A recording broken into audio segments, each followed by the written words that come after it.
월산대군의 태실이 저희 바로 앞에 있습니다. 태실, 어떤 걸 태실이라고 부르나요?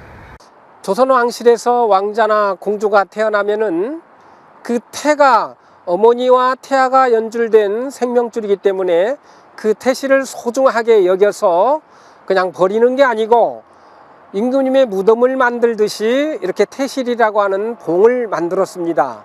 이것이 대대로 내려오면서 그 왕자 주인공 또는 공주 주인공에게 큰 복을 내린다고 해서 이 태를 소중하게 여기면서 태실을 조성했던 겁니다.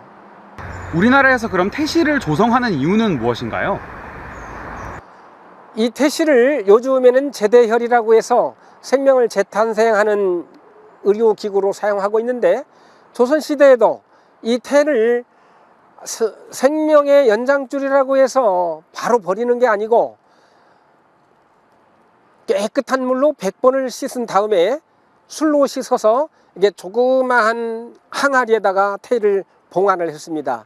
이게 봉안을 한 다음에 다시 또 이렇게 외함이라고 해서 큰 항아리에다가 넣고 50여일간의 숙성기간을 거친다고 해야 할까요?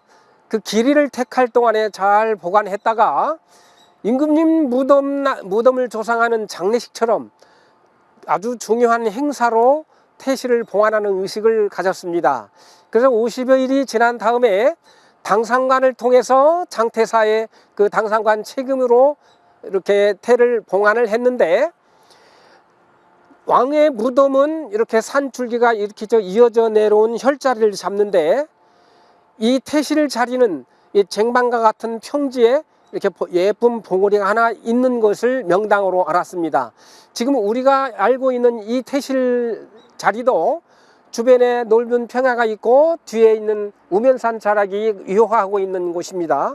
그래서 위치상으로 보았을 때 참으로 길지다고 하는 느낌이 들어서 이렇게 월산대군의 태실을 삼았는데, 과거에는 이곳에 태실이 있는지도 몰랐죠, 이 주민들이.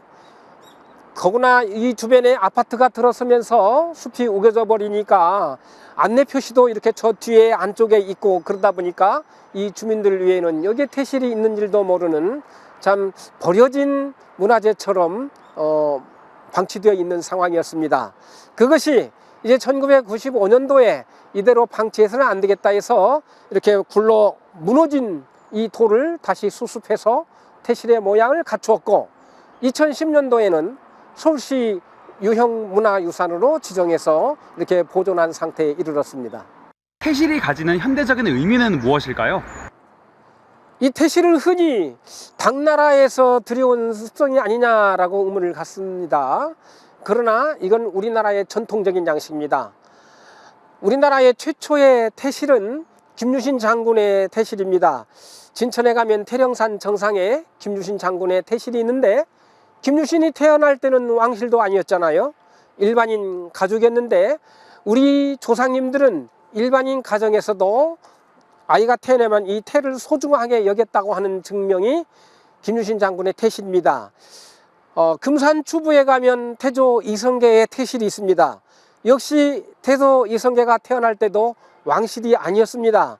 일개 군벌을 가족이었는데, 그 태실이 왕이 된 뒤에 추부에다가 예쁜 모양을 갖추어서 가봉을 한 태실이 있듯이 우리 조상님들은 태를 이렇게 생명선이라고 해서 소중히 여겼습니다. 그것이 조선 왕실에서 받아들여서 하나의 문화유산처럼 큰 틀을 갖추는 형식으로 자리를 잡았는데, 그러다 보니까 전국 곳곳에 조선시대의 왕자, 공주의 태실이 많이 있었습니다. 그런데 일제시대에 그 태실을 담아놓은 예쁜 항아리가 청자, 백자의 국보급이었거든요. 그래서 이걸 파헤쳐서 그 도자기를 다 가져가고 자기네들이 일부 그 시멘트 항아리처럼 만들어서 지금 소우릉에다가 옮겨놨거든요. 그러다 보니까 이 태실이 제자리도 지키지 못하는 참 역사와 함께 아픔을 겪는 문화재가 됐는데, 이제야 이 태실을 다시 세계문화유산으로 한번 등재해보자 하는 의식에까지 이르러서 이렇게 서울시 유형문화유산으로까지 등재해서 보존하기에 이르렀습니다.